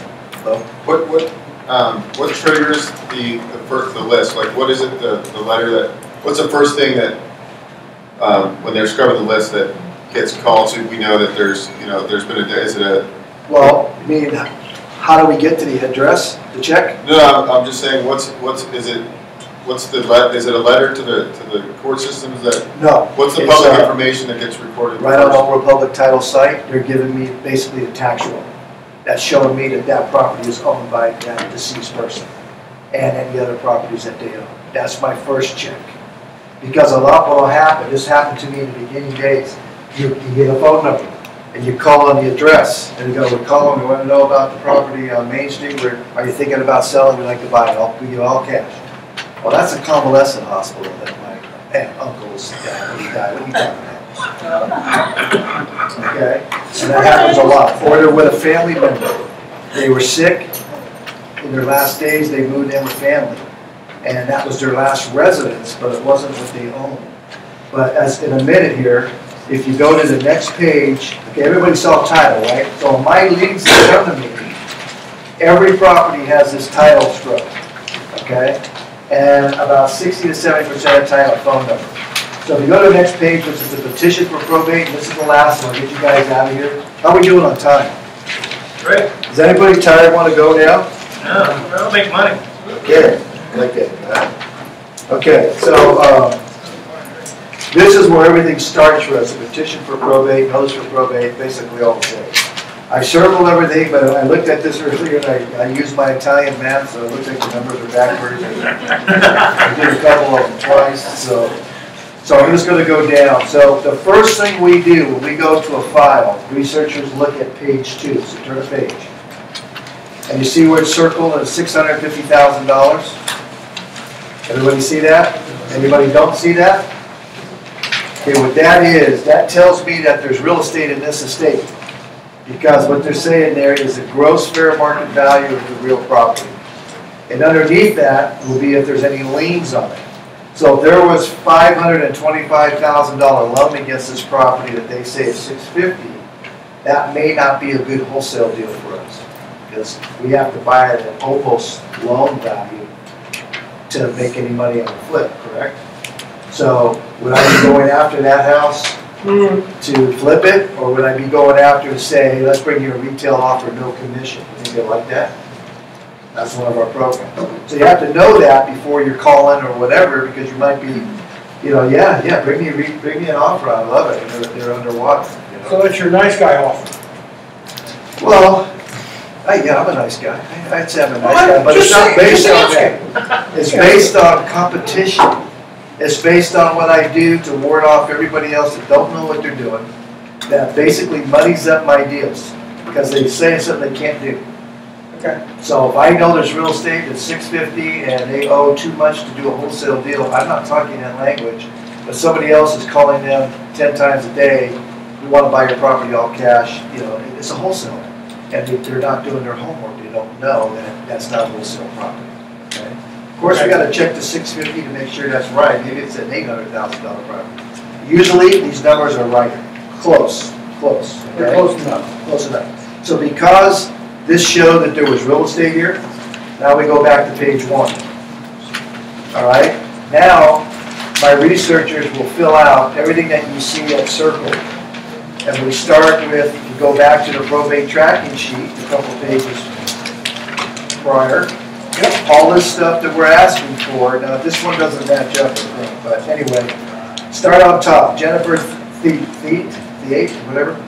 That's the attorney. Okay, you see her email there, info@the-law, and her phone number. That's all we're taking. Because if I have to deal with her, I just need that information. It tells me who the estate of is, Robert Smith II. That's the name I'm going to check. I'm going to check the property address. See down at the bottom where it says 605 Tino Way? That's what we're checking to make sure they own that. And then everything in between is just, if you go back up to the right there where it says number 3 is the RP number. That's the reference number for Oakland Superior Court for this probate. If I was ever going down there, I would pull this file using that number, okay, on the computer. And see right underneath the file number where it says November 04, 2014. Again, Department 201 at 930. You see that? Anybody not see that? I haven't found it yet. Okay, keep looking. Right underneath the court file on the petition, right here underneath the court file number.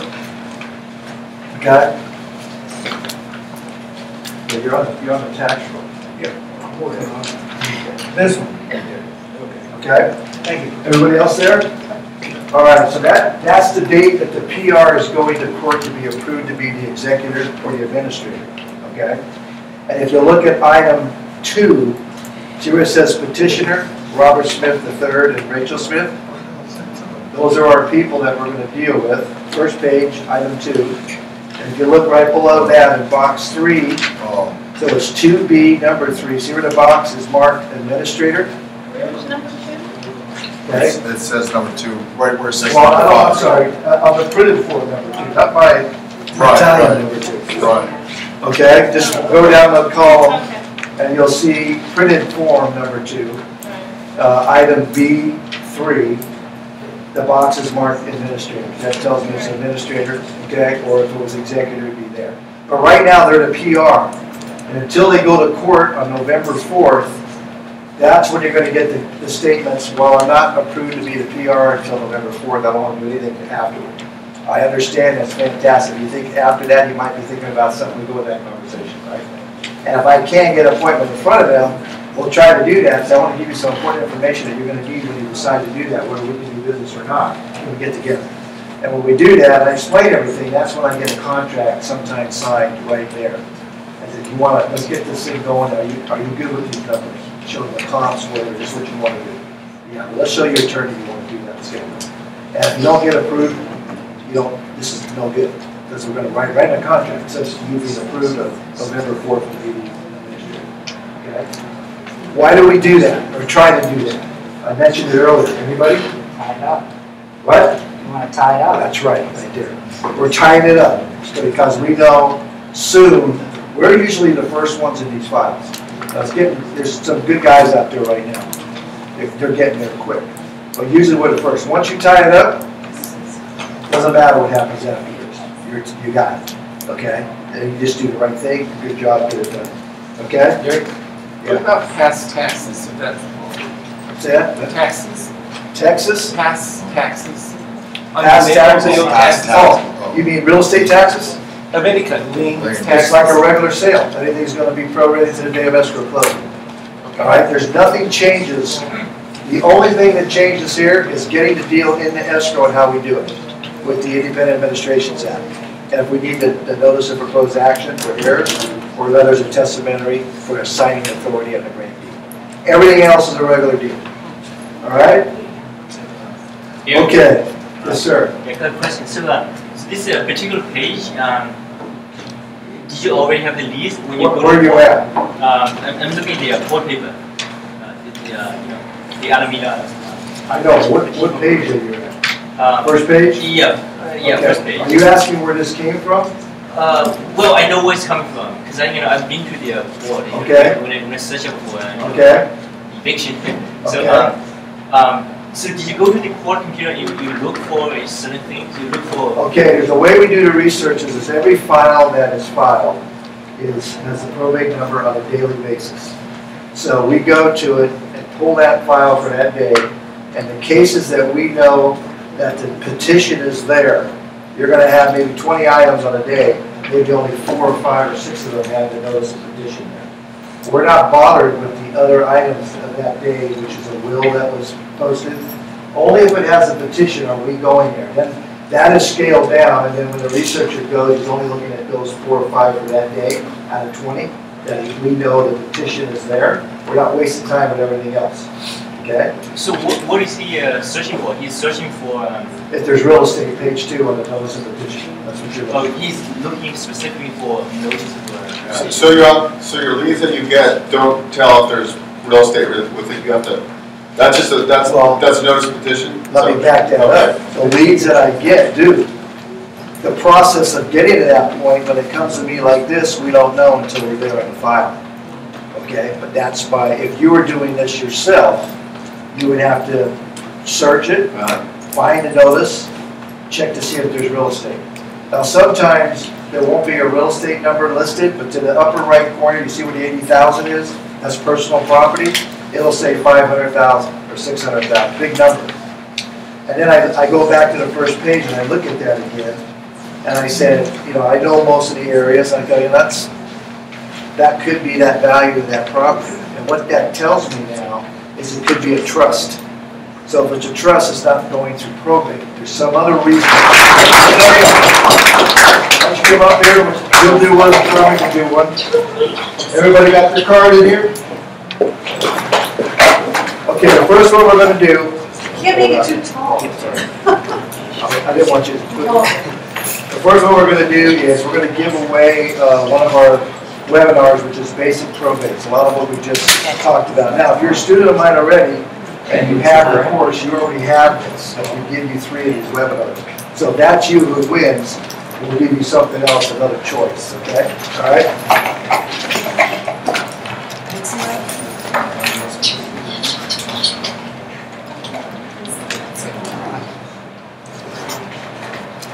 Jim Yan. Jim Yan. Where's Jim Yan? Okay.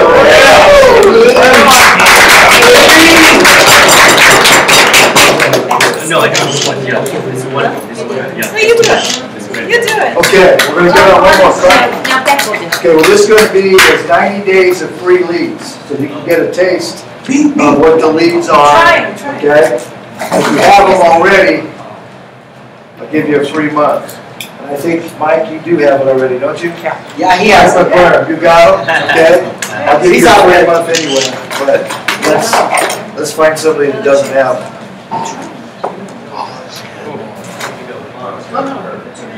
Hey, what do you do? Put 4 or 5 cards in here? Tim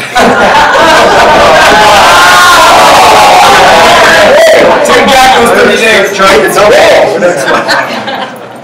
Roll out. Mike, he has them too. You got them too. We'll give you a deal too. Take his card out. Yeah, take it out. Just open up. Thank you. Let's same guy. Uh, Another guy with multiple cars. You can look at the cars. There's just 3 guys. There's 3 guys with 30 cars. Really got that. Okay, we got Ayana. All right, right there. So I have your email on here correctly. So we're going to send you the latest bond batch that just went out, and you'll get that. They go out twice a month on the 15th and the 31st is the cutoff date for the leads. Then it's 2 business days after that because we have to gather everything and the researchers to get it all going. So normally on the last day of the month is the 2nd business day of the next month, and on the 15th of the month is the 2nd business day after that. They go out and talk. Okay? So we get those 2, you can check them out. Anybody else, you've got our contact info, you want to look at them. You have leads in your packet. I also left up here, I didn't have time, there's some recent flips that we did. You can kind of see the numbers that we're doing. And just so you know, the investors that I work with, they work on a 10% net. Okay? And let me tell you what that can do for you. Everybody wants 15% and a little bit more. That's coming down now because properties are so hard to get. What I mean by that is if they pay $300 for it and they put $100 grand into it with everything, selling costs coming and going, they want to net $40 grand on that deal to make that deal work. That's the lowest they'll do to do it. Okay? If you have that kind of investor, you'll make a lot of money in this business. The ones that need 15 to 20%, you're going to have too much competition because they're usually using transactional funds or borrowing a lot of money and they're paying too many people, so they have to get 16, 18% return on their money just to make any money. So we're beating all those people when we're coming in with the flat 10% net. But what that does for you, most of the deals that my investor does, he's making 15 to 20 to 30% on his deals. He'll just go into the deal at a 10% net. Now, what that has transpired is he just turned over $7 million to me, okay? He was $2 million at first, and he gave me $7 million, and he wants it turned twice a year. So think about that. If you're doing just $7 million, and I turn that in a year, and I'm making 6% on that, that's a lot of money, right? And my teeth. Then I resell all this, probably at least $8 million, because it needs to make a 10% return. That's another $160,000 on top of it. That's from one client, okay? So I didn't start that way. I had to do some deals. We had some shoving back and forth because they think differently than I do on disclosures and other things. But we've done a lot of properties together. We're doing one right now with Ty. Ty met him today. He represents a very strong group out in the Central Valley. And this what can happen when you start getting a name and you have properties. Even as an investor, you don't have to be an agent to do it. You can be an investor. I told you some ways to make money as an investor. What that's ordered off, a lot of things, perks, if you're turning them on to agents and things like that. So that's how valuable a tool this is. So those of you that are serious, we'll help you wherever you want to take this business to. If you're not, that's okay. You're going to risk a couple $100. Okay? But the upside is tremendous if you have that type of person that can take this and run with it, and you got to help if you help yourself. That's all I'm going to say. I appreciate your guys' time. Again, thanks, guys.